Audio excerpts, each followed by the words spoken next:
হেই আসসালামু আলাইকুম এভরিওয়ান। আজকে আমি তৈরি করব টমেটো দিয়ে সামুদ্রিক চাপিলা মাছের একটি ঝোলের রেসিপি। এটি খেতে খুবই ভালো লাগে। একদম সিম্পলভাবে রেসিপিটি তৈরি করা হয়েছে। একদম গরম গরম ভাতের সাথে দুপুরে রেসিপিটি আপনারা সার্ভ করতে পারবেন। খেতে খুবই সুস্বাদু। আমি খুবই সিম্পলভাবে এটি তৈরি করেছি। আশা করছি আপনাদেরও ভালো লাগবে। সো চলুন দেখা যাক এই রেসিপিটি তৈরি করার জন্য আমার কি কি লাগছে।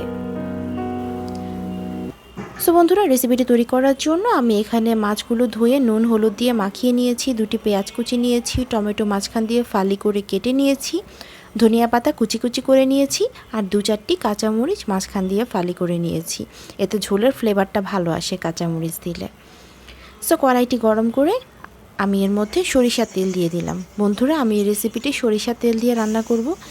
যেহেতু সামুদ্রিক চাপিলা মাছের মধ্যে একটা ইলিশ মাছের একটা ফ্লেভার আছে, সো এই টাইপের মাছগুলো হচ্ছে সর্ষে দিয়ে রান্না করলে খুবই খেতে ভালো লাগে।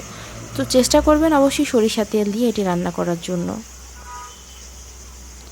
সো মাছগুলো আমি তেলের মধ্যে দিয়ে দিলাম। আমি হালকা পরিমাণে ভেজে নিব মাছগুলো। মাছগুলো আমি এপিট ওপিট উল্টে দিচ্ছি।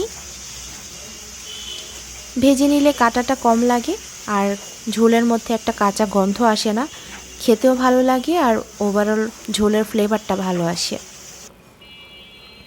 সো মাছগুলো ভাজা হয়ে গিয়েছে, আমি এখন এক এক করে নামিয়ে নিচ্ছি।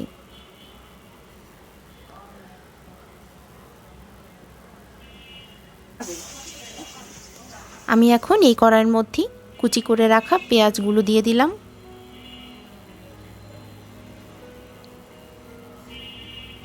পেঁয়াজগুলো হালকা বাদামি করে ভেজে নিব আমি। বন্ধুরা, এর মধ্যে আমি গোটা জিরে দিয়ে দিলাম। এই মাছের তরকারিতে গোটা জিরে দিলে ওভারঅল তরকারির ফ্লেভারটা ভালো আসে, খেতে খুবই টেস্ট লাগে। সো ভাজা হয়ে গিয়েছে, আমি এর মধ্যে টমেটো টুকরোগুলো দিয়ে দিচ্ছি। টমেটো টুকরোগুলো একটু ভেজে নিব আমি।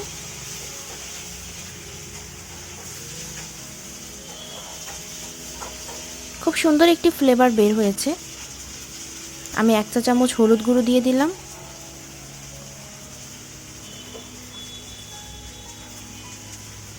1 চা চামচ মরিচ গুঁড়ো দিয়ে দিলাম।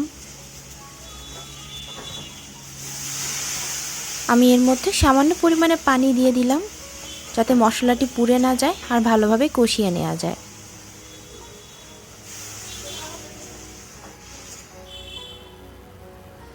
মশলা পুড়ে গেলে কিন্তু রান্নাটা তিতা হয়ে যায়, পরবর্তীতে খেতে ভালো লাগে না। বন্ধুরা, আমি এর মধ্যে ধনিয়া গুঁড়ো দিয়ে দিলাম 1 চা চামচ।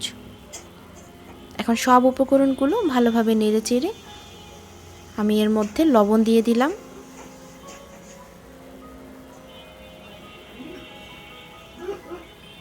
এর মধ্যে আরেকটু সামান্য পানি দিয়ে দিলাম।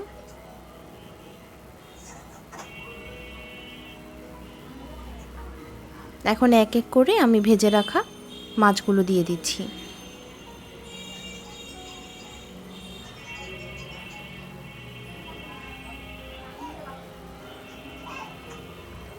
মাছগুলো ভালোভাবে পানির মধ্যে ডুবিয়ে ডুবিয়ে দিতে হবে।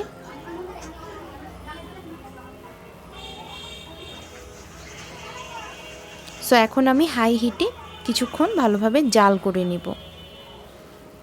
ফালি করে রাখা কাঁচামরিচগুলো দিয়ে দিলাম, ধনিয়া পাতা কুচিগুলো দিয়ে দিলাম। এই রেসিপিটি খুবই সাধারণ খেতে, বাট ভাতের সাথে এই রেসিপিটি খেতে খুবই জমে যায়। টমেটোর একটু টক লাগে, আবার মাছের ফ্লেভারটাও ভালো। ওভারঅল ঝোলটি খেতে কিন্তু সত্যি অসাধারণ। খুব সিম্পল বাট খেতে খুবই দারুণ। সো ঝোলটি আমি এখন নামিয়ে নিচ্ছি। আমি বন্ধুরা ঝোল রেখেছি কারণ এই রেসিপিটি ঝোল রাখলেই খেতে ভালো লাগে ভাতের সাথে। সো রেসিপিটি অলমোস্ট আমার তৈরি হয়ে গিয়েছে। আপনারা অবশ্যই বাসায় এই রেসিপিটি একদিন ট্রাই করবেন। আশা করছি আপনাদেরও ভালো লাগবে। এই মাছটি আমার খুব পছন্দের, আর এই মাছের তরকারিটি আমি এভাবে খেতে পছন্দ করি, তাই আপনাদের সাথেও আজকে শেয়ার করলাম। আশা করছি আপনাদেরও ভালো লেগেছে। আপনাদের কেমন লাগলো কমেন্ট সেকশনে জানাবেন। আমার ভিডিও আপনাদের ভালো লেগে থাকলে please like, comment, share and subscribe my channel, and don't forget to press the bell icon.